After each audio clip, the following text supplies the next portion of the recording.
그다음 제가 불법 청약에 대해서 여기도 후보자님의 문제가 좀 있습니다. 제가 이 사건을 쭉 보면서요. 뭐 장남의 신용카드 자료니 무슨 교통카드니 출입 기록이니 이런 거를 굳이 안 봐도 대단히 큰 의혹들이 좀 있는 것 같아요. 왜냐하면 파악 가능한 자료들이 좀 있으니까요. 지금 이 시세 차익이 얻어진 건 사실이에요. 그렇죠? 네. 네. 그런데 이 청약에 대해서 로또 청약이다. 일반 국민들은 이렇게 보고 계셔요. 그런데 문제는 과정과 과정의 공정이에요. 자, 그다음 한번 볼까요? 지금 부양가족 수가 문제였어요. 제가 보기에는 무주택 기간하고 입주자 저축 가입 기간하고 이건 다 만점을 받으셨으니까요. 부양가족을 어떻게든 고점으로 유지를 해야 청약 당첨이 가능해요. 제가 보니까. 그런데 이게 세대라는 게 이제 실질적으로 주거와 생계를 같이 하는 가구를 의미하는데 보면 전세권을 이미 설정하셨어요. 예를 들면 보통의 일반 서민들은 입주하고 그다음에 확정일자 받아요. 그러면 대항력이 생기니까 굳이 그럴 필요가 없어요. 하지 않는 일입니다. 근데 전세권을 미리 설정했다는 것은 의도가 있는 거예요. 전입신고에 대한 하지 않겠다는 의도가 있는 겁니다. 왜? 생계를 계속 같이 해야 되는 가구가 있어야 되기 때문에 청약에 들어갈 수 있는 거죠.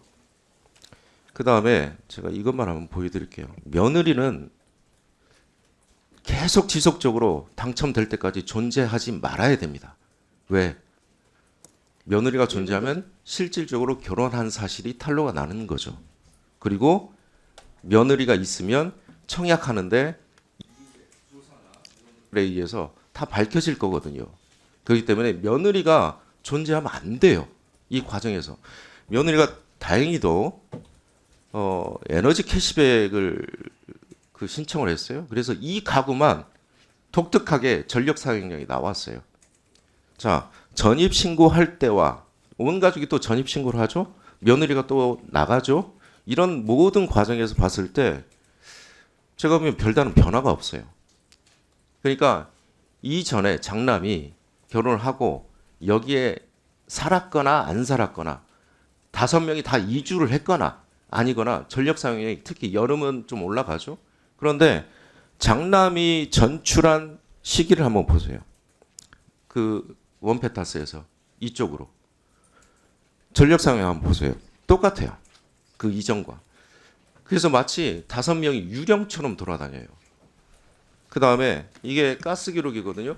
제가 금방 받아가지고 있는데 제가 보니까 이 가스 사용량, 전력 사용량을 봤을 때 여기에 존재하지 않았어요. 어떻게 사셨는지 제가 모르겠는데 장남은 결혼을 했고 그 결혼한 사실 세대수를 사실은 유지를 해야 되는 것 때문에 결혼 사실을 알리지 않았고 결혼 신고를 하지 않았고 그러면 저는 이혜훈 후보자가 충분히 여기서 해명을 해야 된다고 봅니다. 네. 청약을 위해서 사실은 주택법 위반입니다. 이거 설명. 한번 해명해 주세요. 네, 네. 사실은 제가 이제 이런 얘기를 공개적으로 하게 되지 않기를 간절히 바랬는데 일이 이렇게 된 이상 저희 가족 얘기를 할 수밖에 없는 상황인 것 같습니다. 혼례를 올렸습니다. 2023년 12월에. 그리고 그때 계획은 장남 이제 부부로 될 걸로 알고 신혼집을 마련하는 게 저희 계획이었습니다. 그래서 용산집을 각자가 50%씩 내서 용산집을 마련했습니다. 전세를. 그런데 혼례를 올리고 곧바로 좀 문제가 생겼습니다. 두 사람의 관계가 깨어진 상황이라 최악으로 치달았습니다. 그래서 당시 저희는 그 혼례를 유지하기가 어렵다고 생각했습니다. 그리고 하여튼 여러 가지 좀 복잡한 일이 많았습니다. 사돈 댁께도 너무 죄송한 일이지만 제가 이런 얘기를 공개적으로 국민들 앞에서 하는 것을 용서해 주시기를 바라면서 말씀을 드립니다. 그래서 장남은 당시로서는 그럴 수가 없는 상황이었습니다. 저희와 함께 이제 계속 있을 수밖에 없는 상황이었고 저희와 함께 간다고 저희는 생각했습니다. 그리고 아까 전력 사용량 얘기를 하셨는데, 네, 8월, 9월 2달 동안 있었습니다. 근데 9월은 한 23일까지 있었고요. 근데 8월은 저희가 또 가족여행을 10일간 떠났었습니다. 그리고 그래서 8월 사용량과 9월 사용량을 보시면 8월과 9월이 2배 정도 차이가 납니다. 전력량이.